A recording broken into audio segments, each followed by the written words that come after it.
Buenos días. A continuación, iniciamos el segundo bloque de ponencias con la dedicada a la internacionalización de empresas españolas en China. Las empresas españolas que se han decidido a invertir en el extranjero tradicionalmente lo han venido haciendo en Latinoamérica y Europa. No obstante, como se ha comentado antes, en los últimos años cada vez van siendo más frecuentes los casos de inversiones en China. En este sentido, es muy interesante conocer las características específicas de la inversión española en China, el perfil de la empresa española con una inversión directa en China, las barreras de entrada de la inversión empresarial en este país, así como los incentivos para dicha inversión empresarial española.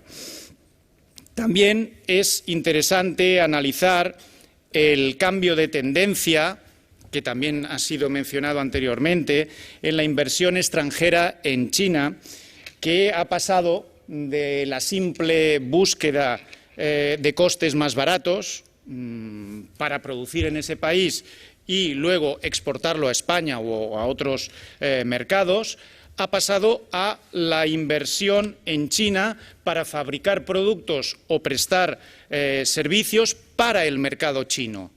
Es decir, la empresa española fundamentalmente va a China para vender a los chinos, no para fabricar y traer a España.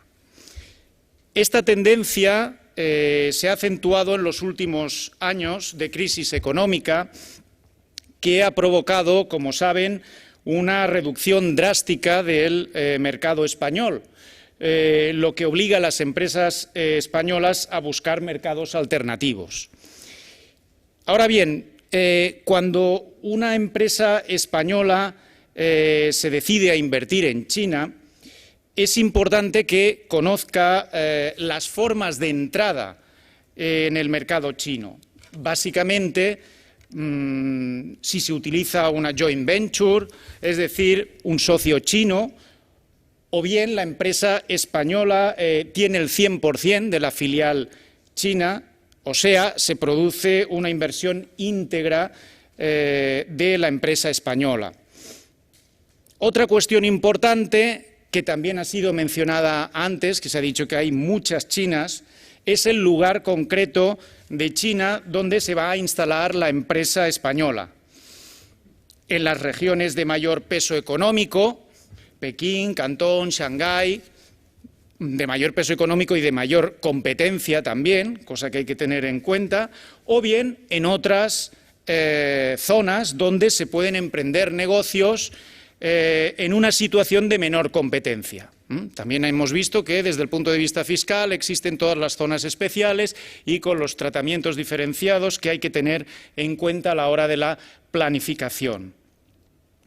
También es importante que se le dedique a todo este proceso de inversión en China el suficiente dinero, tiempo y recursos humanos por parte de la empresa española. No se puede ir a China de cualquier manera.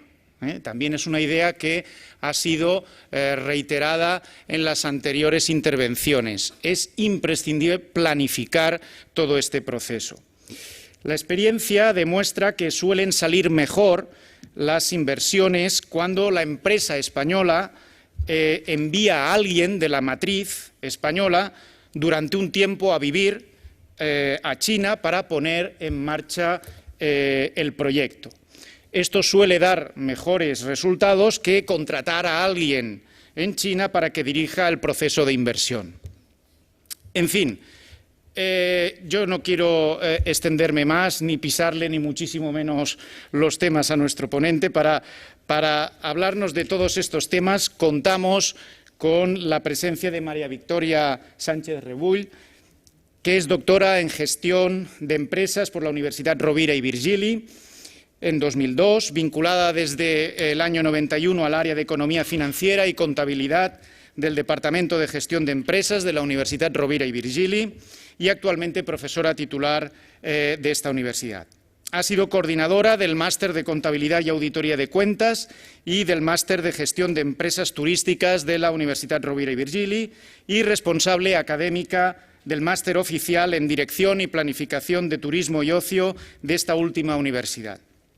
Ha ocupado los cargos de jefe de estudios de la Diplomatura de Turismo, responsable de la Diplomatura de Turismo y posteriormente subdirectora de la Escuela Universitaria de Turismo y Ocio de la Universitat Rovira i Virgili. Actualmente, la doctora Sánchez Rebull es directora del Departamento de Gestión de Empresas de la Universitat Rovira i Virgili desde mayo de 2009.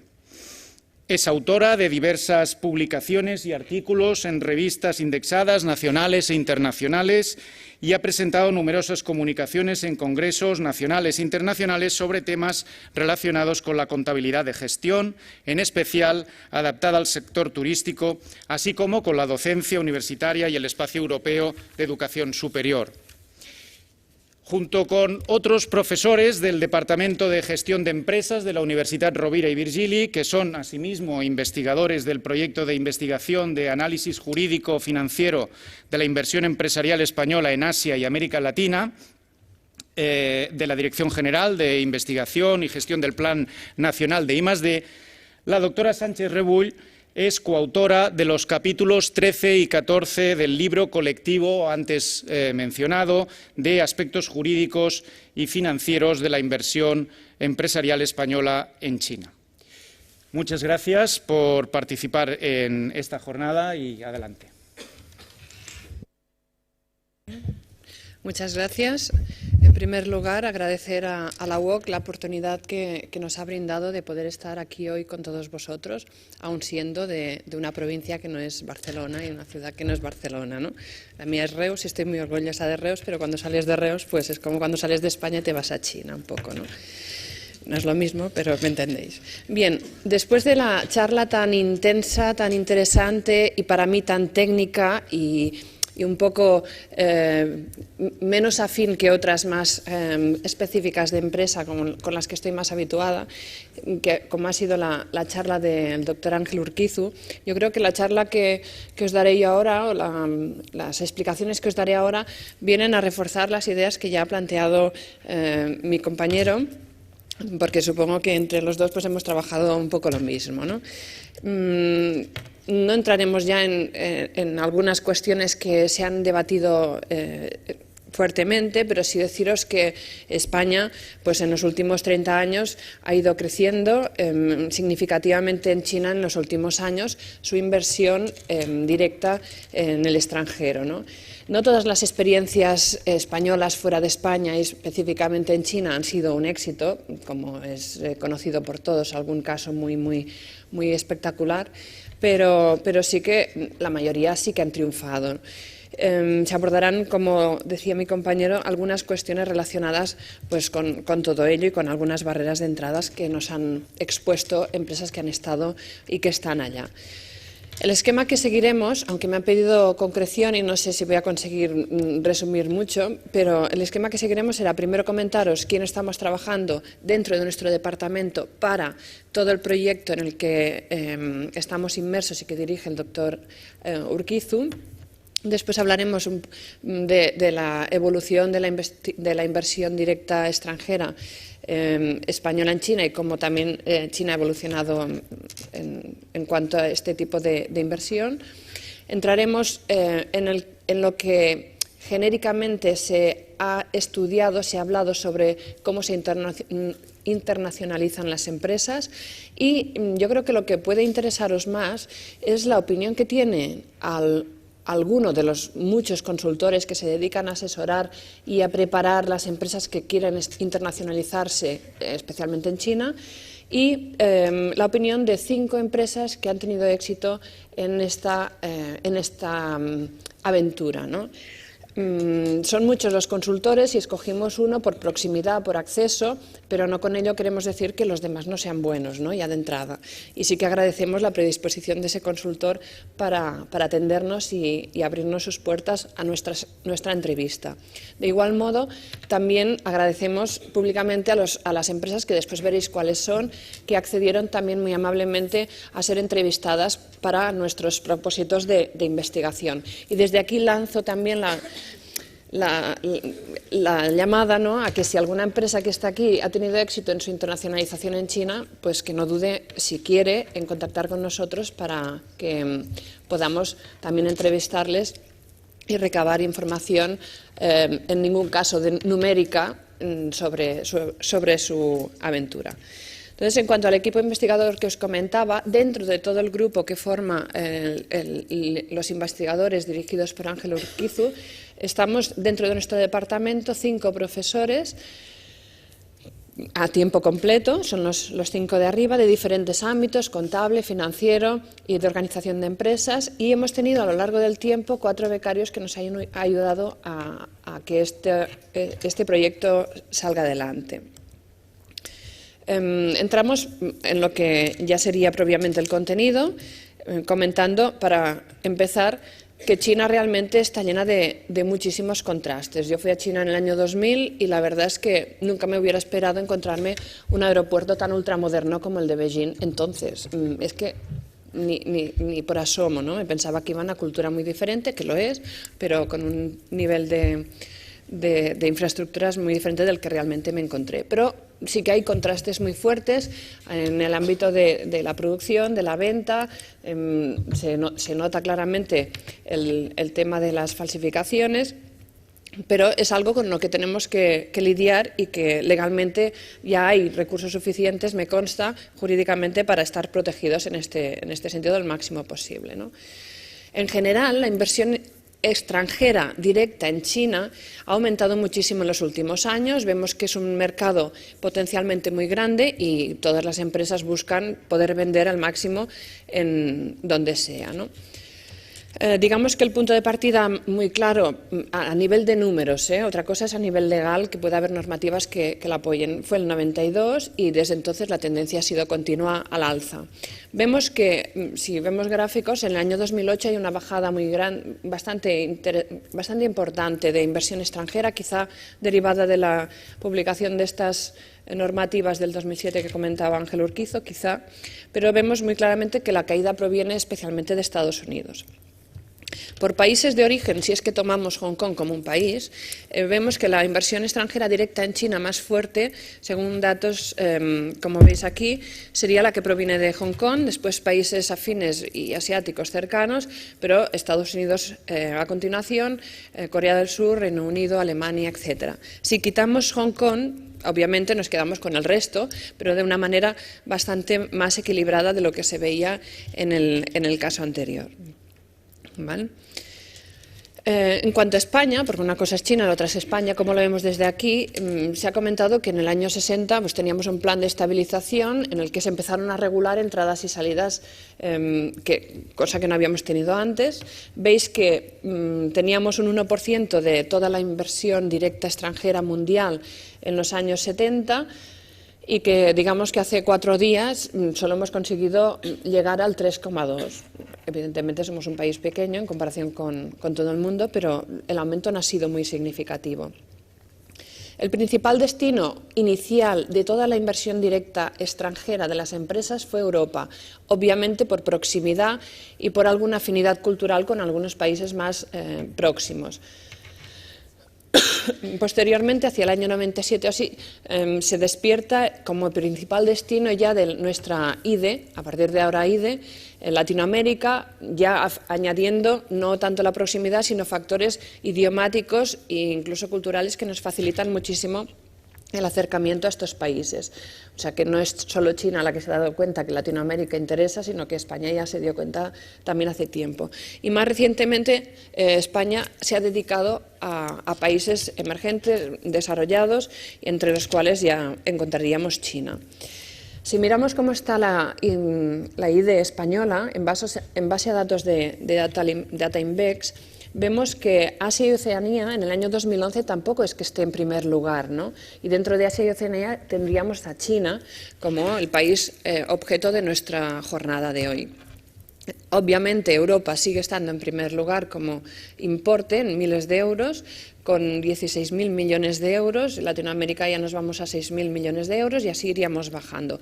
Y los porcentajes ya se ven con colores muy claros que Europa es el que ocupa más espacio a nivel de números y Latinoamérica pues sería el segundo. Si nos centramos en China, bajando de Asia nos vamos a China, vemos que España ha comenzado a generar datos económicos de inversión directa española a partir más o menos del 2002, creciendo hasta el 2007 con una punta muy significativa y volviendo a bajar en el año 2008-2009. Pero según DataInvex, en el 2010 volvió a haber un incremento muy elevado y la crisis yo creo que nos ha afectado también a todos porque la bajada después ha sido también bastante fuerte en relación a los números que se están trabajando. Esta gráfica sería exactamente la misma, pero a nivel acumulativo y se ven los momentos de estancamiento y los momentos de aumento que corresponderían a los mismos que se han visto antes, ¿no? Digamos que el incremento total en miles de euros ha sido unos 2.000 millones de euros, que ha supuesto un incremento porcentual muy elevado, partiendo casi de cero, pues llegando a niveles bastante elevados. En comparación, España no ocupa los primeros lugares en inversión en China. Tenemos mucho camino para recorrer si lo queremos aprovechar. En alguna empresa que habíamos entrevistado nos comentaba que, según su visión, su opinión, su percepción, China nos ve como un país bueno, como un país interesante, como un país de confianza y que deberíamos saberlo aprovechar. Es decir, que cualquier empresa que quisiera instalarse en China, si es española, debería saber que la imagen que tiene España no es mala en China, ¿no? Y según esta empresa que estaba entrevistándose, nos comentaba que no habíamos sabido aprovechar todo el posible filón que había existido. Ahora, si nos restringen o nos complican un poco más esta entrada, porque China ya solo quiere empresas más tecnificadas y de mayor valor añadido, muchas empresas que podían haber aprovechado este filón, pues seguramente no lo habrán hecho, ¿no? Bien. Aquí tenéis una gráfica en la que están un poco mezcladas las líneas, pero viene a ser en azul la inversión española en China, que es la misma gráfica o línea que hemos visto antes, con el bajón en 2008-2009. La inversión española en Hong Kong, que sería la verde, es mucho menor, pero ya veis que en 2008 la punta ha sido más alta, o la inversión ha sido más alta incluso que la del 2007 en China, y después en 2010 ha vuelto a haber otro repunte. Si quitamos China y quitamos Hong Kong y nos centramos en la inversión que España tiene en toda Asia, vemos que se ha mantenido muy por encima, con la línea roja, durante todos los años hasta el 2009, año en que ya vemos que China y Hong Kong superan todos los valores del resto de países en los que tenemos inversión por parte de España. Si vamos un poco más a desglosar un poco más en España cómo está esta inversión y las analizamos por comunidades autónomas, podemos ver que el País Vasco es el que más ha aprovechado esta oportunidad china de inversión extranjera, pero básicamente lo ha aprovechado en el sector financiero. Si quitamos el sector financiero, las comunidades y el orden de las comunidades cambia. Estaría en primer lugar Cataluña, en segundo la Comunidad de Madrid, tercero Galicia y después Comunidad Valenciana. Vemos que entonces cambia y se diversifica entonces la inversión directa extranjera y el País Vasco queda ya relegado a la quinta posición. Esto lo veis claramente en estos quesitos, en los que el País Vasco, si contamos los servicios financieros, pues acapara más del 70% de toda la inversión directa española. Y si quitamos este sector financiero, esta rúbrica 64, Cataluña pasa a ocupar más de la mitad y el País Vasco, como veis, es el azul celeste de un 4%. Y los porcentajes vienen a significar el peso de cada una de las comunidades que ya hemos comentado antes. Bien, si analizamos también los sectores de actividad que hasta el momento están presentes en China por parte de empresas españolas. Digo hasta el momento porque igual el peso va cambiando si la aceptación va siendo muy dirigida a unos sectores muy concretos, ¿no? Pero digamos que, mirando hasta ahora, más del 80% lo acaparan 3 sectores. El sector financiero, el sector de fabricación de otros productos minerales no metálicos y el comercial por menor. Claro que aquí dentro caben muchísimas actividades, pero es como están definidos. ¿Vale? Y si quitamos el sector financiero, entonces ya está completamente atomizado. Quedarían en porcentajes un esquema como este si incluimos el sector financiero y los otros 2 que hemos comentado para ocupar y generar el 80 y pico % en total, y quedaría así de atomizado si quitamos el sector financiero. Y ya podéis ver que son muchos los sectores de actividad, que dentro de esos sectores las actividades diferentes también son muchísimas, que participan en toda esta inversión española en China, recordando que Cataluña está en primera posición al quitar este sector financiero. Como resumen a esta primera parte, veis que el crecimiento económico que hemos experimentado en China ha sido bastante espectacular y las previsiones que podríamos augurar para un futuro a corto plazo y largo plazo, pues aún se prevé que vayan en la misma tendencia, si es que las empresas lo sabemos aprovechar o lo saben aprovechar, ¿no? Deciros también que sigue siendo China cada vez, o pasa a ser cada vez más un destino escogido por las empresas españolas que quieren internacionalizarse, después, en muchos casos, de haber conocido experiencias ya en Latinoamérica y en Europa. Bien, después de esta primera parte más de números, entramos ahora en una parte bastante breve en la que describiremos de alguna manera los modelos más representativos de cómo las empresas se internacionalizan. Son 3 transparencias y son el resumen de trabajos que diversos investigadores o estudiosos han resumido. Digamos que la literatura o estos investigadores, aún no estamos en las 3 transparencias, han estudiado básicamente qué fases sigue una empresa cuando se internacionaliza, si le influyen o no los conocimientos previos sobre el país, si, en el sentido de si hace algún estudio previo sobre el mercado o no lo hace, si ha interaccionado o no con agentes de allá, consumidores, clientes, distribuidores, agentes locales, públicos, etcétera, y si tiene experiencia previa de estancias en ese país, en China en especial, o tiene experiencia en internacionalización en otros países. Igualmente, obviamente, se han estudiado muchísimo las barreras de entrada que pueden tener en ese país. Aquí sí que entramos en esas 3 transparencias, lo digo porque son más teóricas y después ya pasaremos a cuestiones más de opinión práctica. Hay una primera visión de modelos tradicionales en los que se justifica el hecho de que las empresas sean multinacionales y se internacionalizan porque ven estas empresas que hay ventajas competitivas en otros lugares, o por costes, o por mercado, o por localización, transporte, ventajas legales, ventajas fiscales, etcétera, etcétera. O por ventajas incluso del know-how que es superior al del país de destino y prefieren aprovecharlo antes de que lo aproveche otro. Esto evidentemente depende del sector de actividad y depende de la competencia con la que te encuentres. Hay unas segundas teorías que mantienen que una empresa que se internacionaliza siempre lo hace siguiendo una serie de pasos. Primero exporta.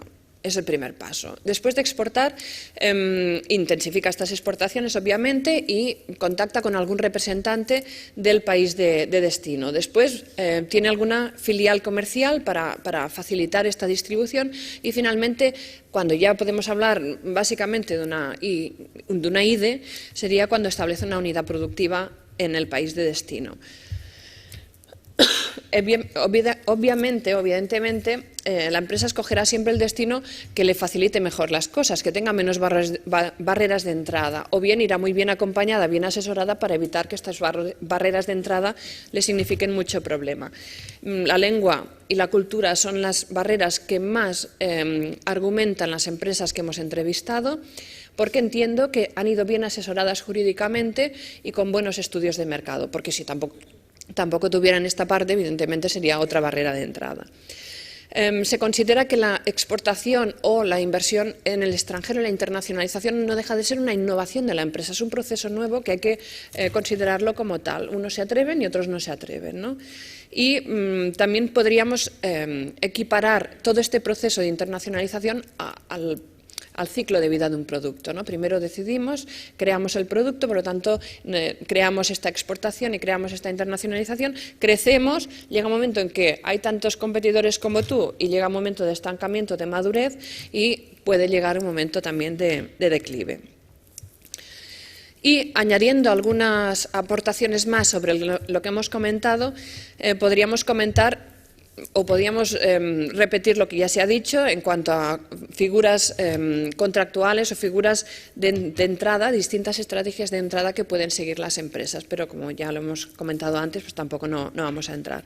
Lo que sí se comenta es la importancia o el interés de crear redes en la mayor medida posible con agentes locales de todo tipo, con consumidores, distribuidores, etcétera, que te facilitan el acceso al mercado, a los recursos y a muchas otras cuestiones que a veces también necesitas para poder sobrevivir.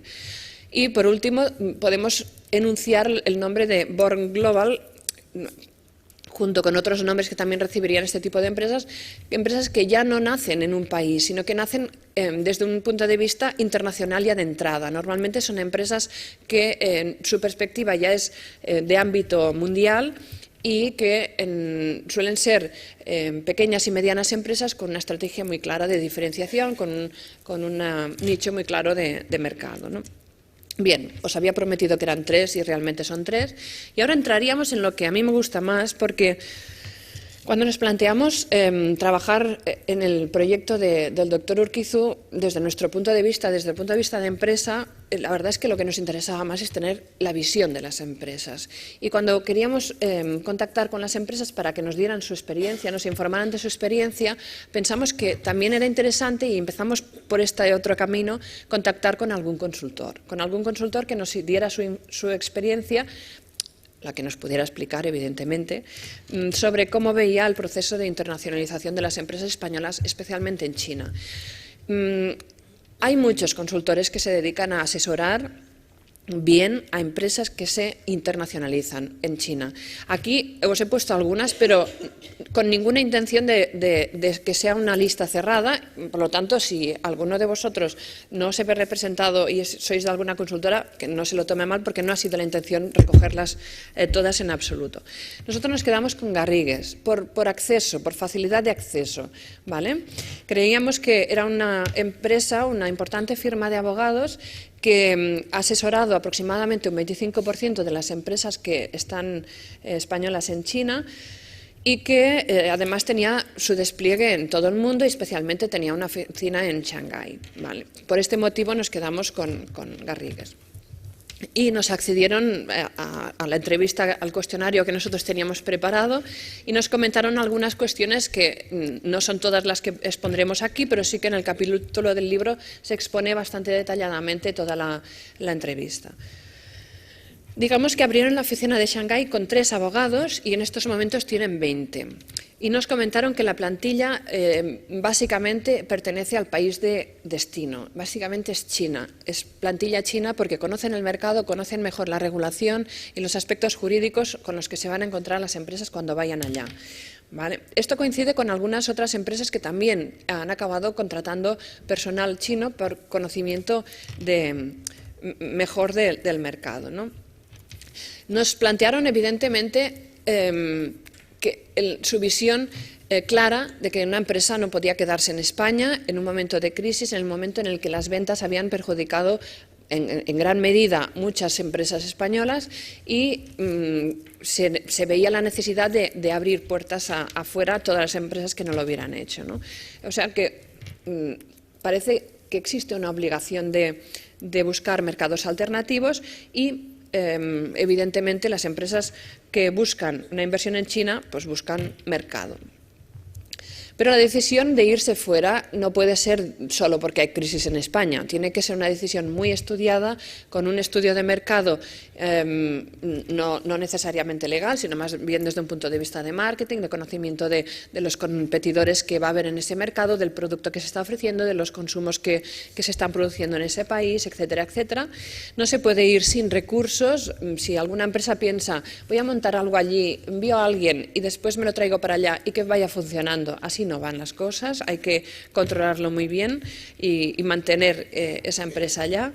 Y eran, a partir de aquí, dando por sentado que las empresas ya van a China, sí que nos decían que evidentemente en China las rentabilidades pueden ser muy altas porque el crecimiento es muy alto.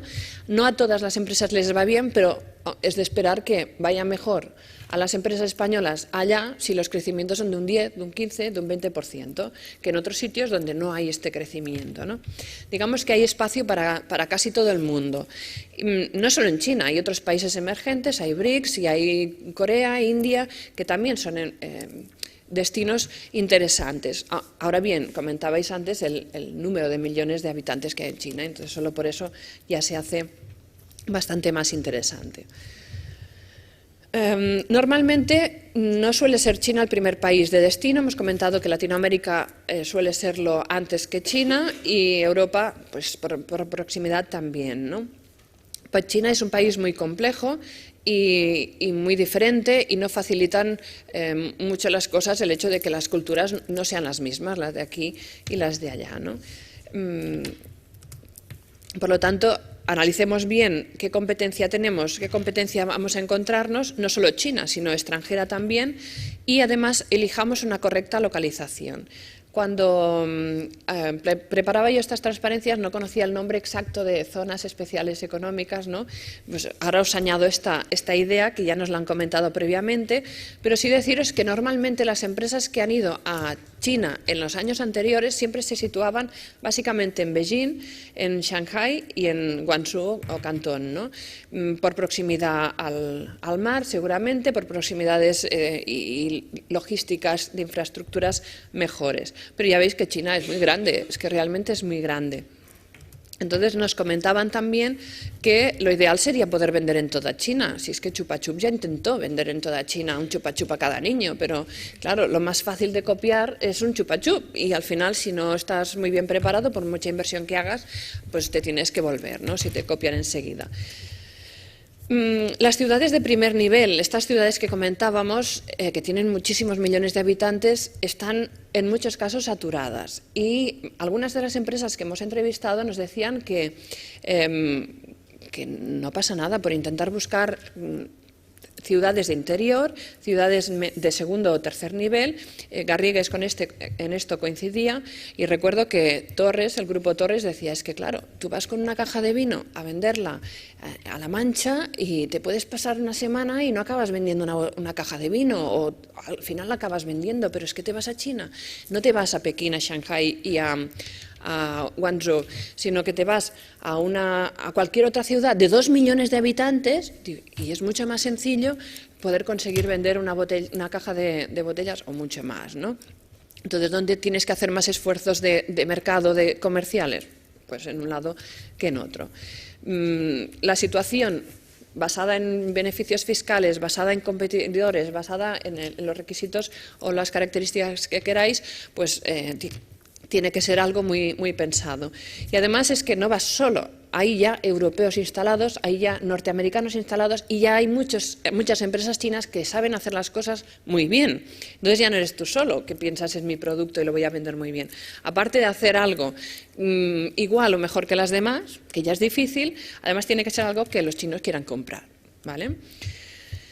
Barreras, hombre, barreras las hay y depende de lo bien preparado que vayas, las vas a tener más acusadas o menos acusadas.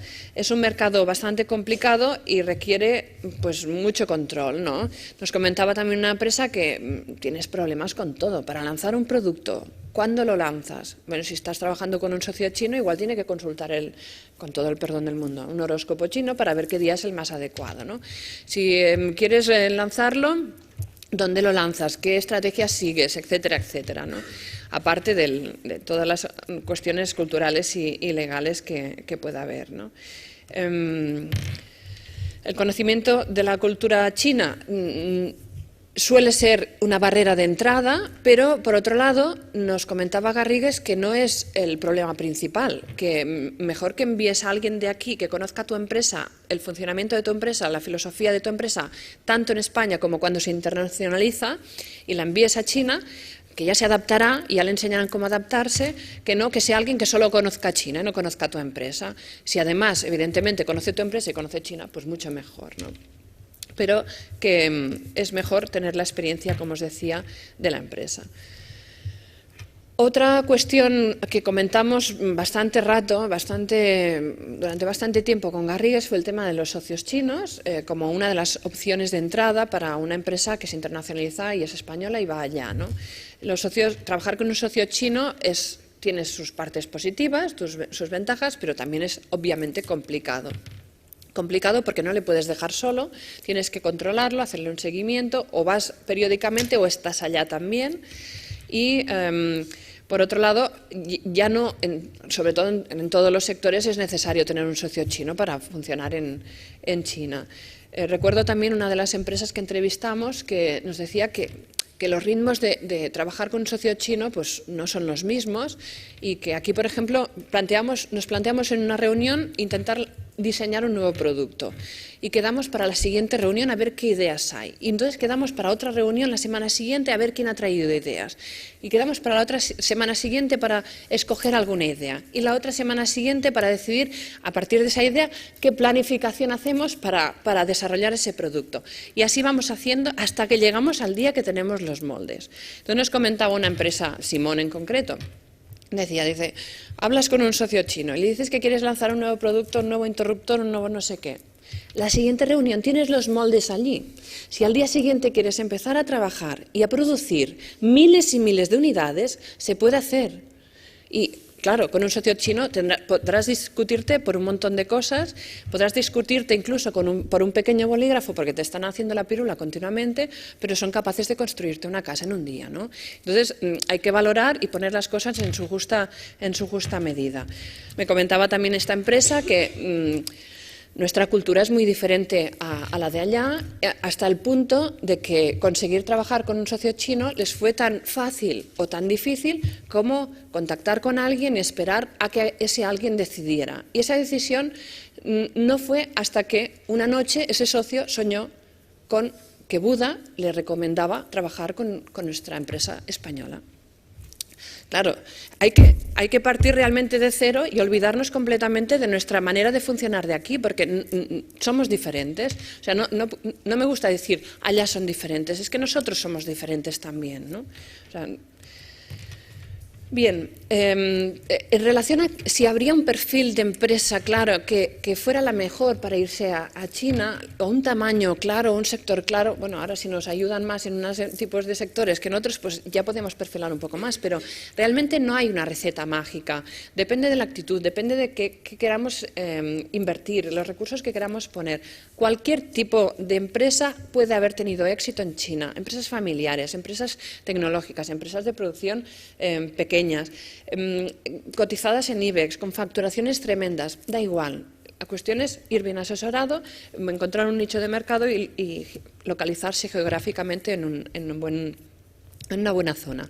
Este sería un poco el resumen de toda la entrevista que, como os decía, tenéis desarrollada en el libro.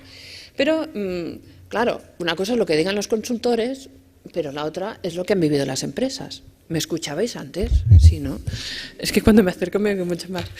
Y otra es la impresión de las empresas. Entonces nos planteamos a partir de entonces dos cosas. Una, lanzar un cuestionario a todas las empresas que tienen inversión directa en China.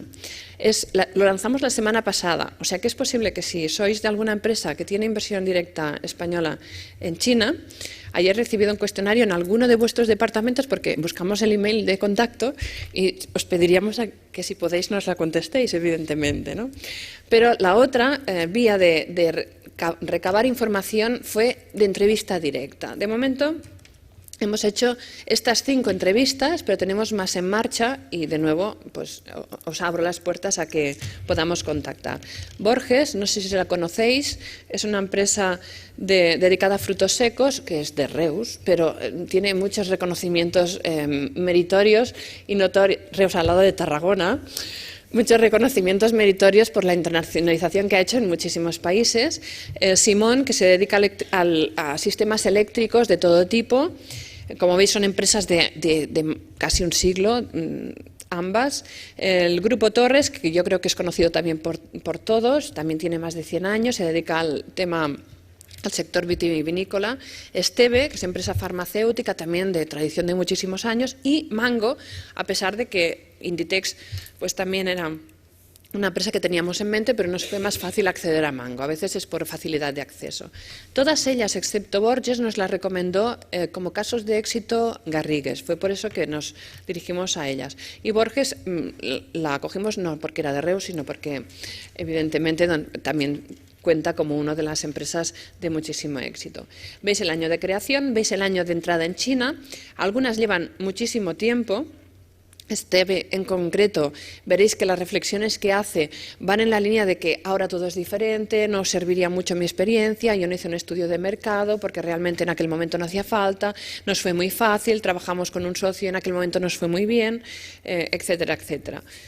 Y las otras, pues depende del sector, han ido entrando más o menos tarde, pero ya veis que algunas llevan bastante tiempo. La internacionalización de estas empresas no se ha hecho en China, en primer lugar, y veis que la mayoría tienen presencia, no inversión directa, en presencia en más de 100 países, la mayoría. Y tenemos inversión directa pues también en muchos países por parte de estas empresas. Entonces, si vamos entrando en diferentes cuestiones que comentamos ya antes con la consultora Garrigues, deciros que el primer país en el que se internacionalizaron estas empresas a menudo es o Latinoamérica o Europa. En un caso Europa, Borges, China y Marruecos fueron de los primeros, en el caso de Simón, pero Cuba en el caso del Grupo Torres, México o París, ¿no? O sea, viene a confirmarnos lo que comentábamos antes. Y tienen presencia en países tan diversos como los que veis al lado, ¿vale? No vamos a entrar ahora en esto.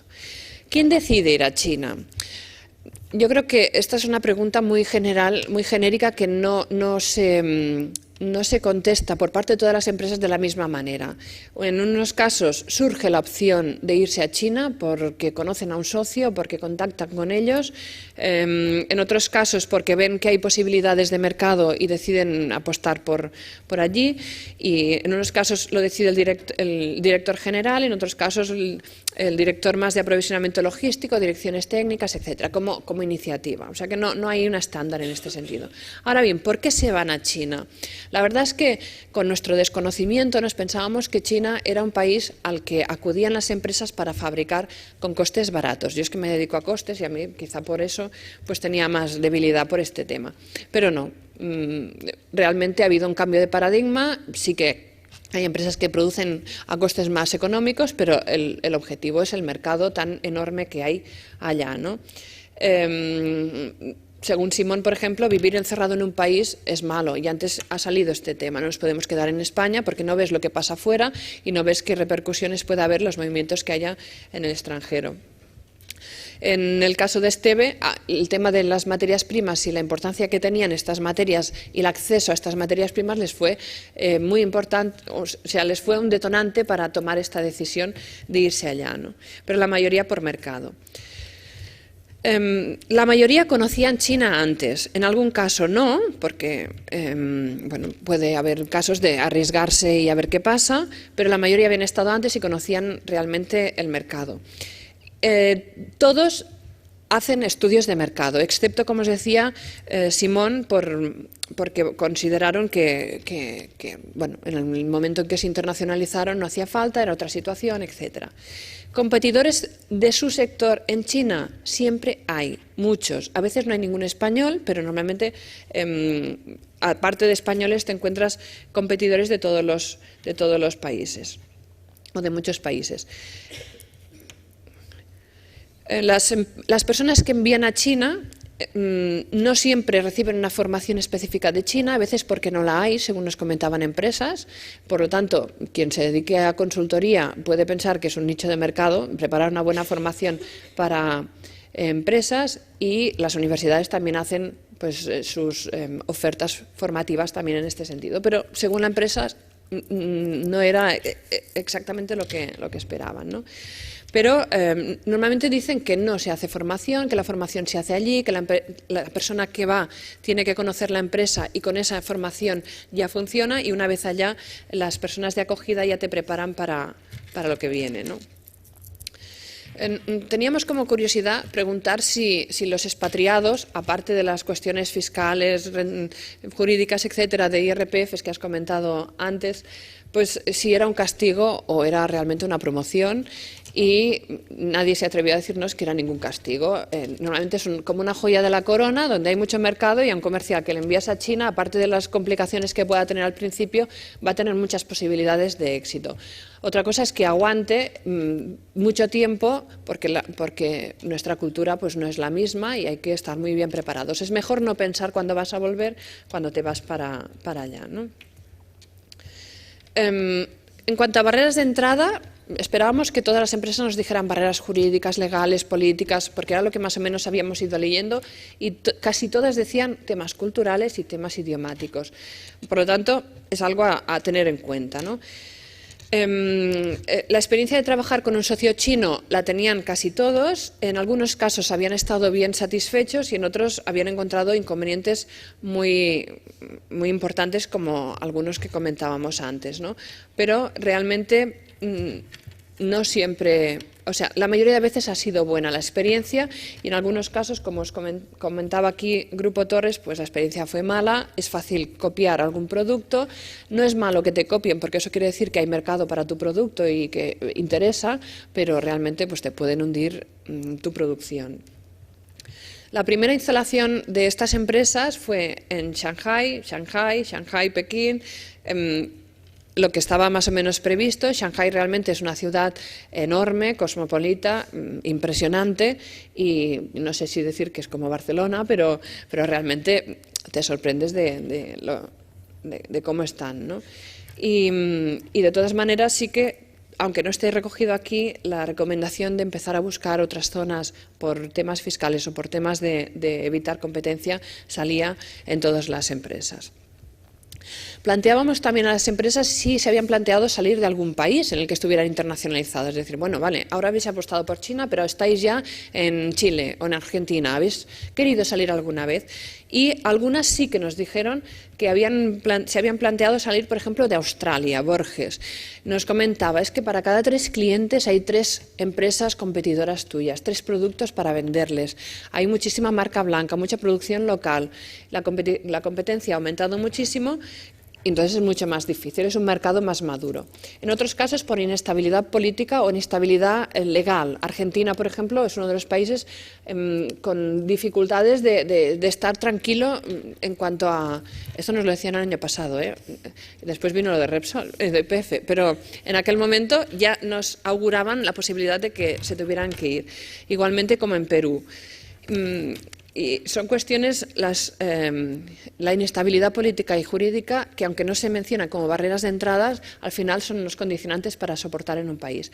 De todas maneras, hay empresas como Borges, que nos sorprendió porque apuestan por entrar en países para vender vino, países en los que aún no se bebe vino, pero ellos prefieren estar allí para que el día que explosione la demanda y el consumo de vino, ellos estén y conozcan ya el mercado, y aunque hayan vendido muy poquito o no hayan ganado, hayan perdido dinero durante un tiempo, estén allí posicionados. Y esto lo hicieron con China y lo han ido haciendo con muchos otros países que ni nos imaginaríamos, ¿no? Sobre ¿por qué fracasan otras empresas que van a China y no ellas? Claro, porque estos son casos de éxito. Normalmente aludían a falta de recursos implicados en la medida que eran necesarios, no tomar las medidas adecuadas, ser un poco inconsciente a veces, aunque a Simón le fue muy bien ser inconsciente, nos decía que se tenían que arriesgar, no ir con la mente totalmente abierta y pensar que todo tiene que ser como es aquí, ¿no? En cada sitio es diferente y aquí no es igual que allí. No ir con un producto que lo deseen las personas chinas y no ir con un producto que sea difícil de copiar, porque entonces lo estás vendido. No ir acompañado de un proyecto o de un estudio de mercado bien hecho y, bueno, y cada uno sabrá por qué fracasa, ¿no? Todas ellas recomendarían su experiencia a otras empresas. La mayoría, menos un caso, recomendaban a que otras empresas españolas iniciaran el mismo camino, se asesoraran bien, por lo tanto más trabajo para los asesores jurídicos y que intentaran llegar a China para vender en China. Entonces, con estas reflexiones o con estos comentarios de opiniones de la empresa y opiniones del consultor, tenía muchas más transparencias, más detalladas, pero en vista del éxito nos las hemos saltado. Sí que entraríamos en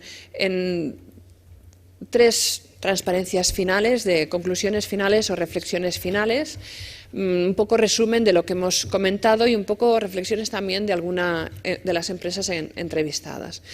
Barreras culturales, idiomáticas, las más importantes para entrar en China.